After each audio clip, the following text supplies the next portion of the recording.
Pulikam ang panloloob ng isang lalaki sa isang bahay sa Antipolo City. Hinihinalang siya rin ang naunang nagnakaw sa naturang bahay. Laging una ka sa balita ni Bam Alegre, exclusive. Dahan-dahang umakyat ang lalaking ito sa isang bahay sa barangay Bagong Nayon, Antipolo. Hindi niya hinubad ang suot na helmet.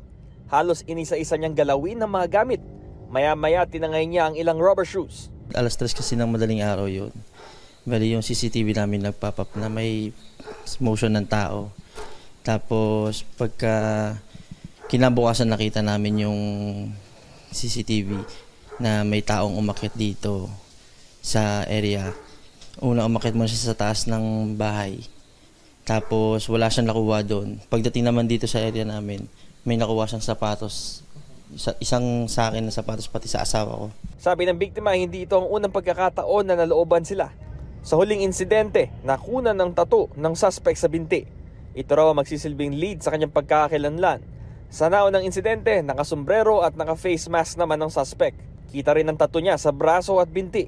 Bali yung magnanakaw, may nakita kaming tattoo sa kamay tsaka sa legs niya. So gali yung galawan niya parang pro na rin.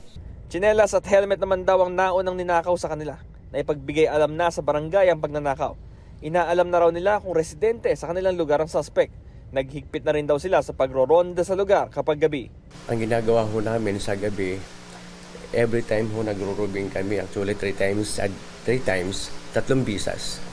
So ngayon, sinasabihan ho namin yung mga tao dito sa mga komunidad na maging ano rin sila, mag-ingat din sila mismo sa mga ganong klaseng mga sinasabi natin na magnanakaw.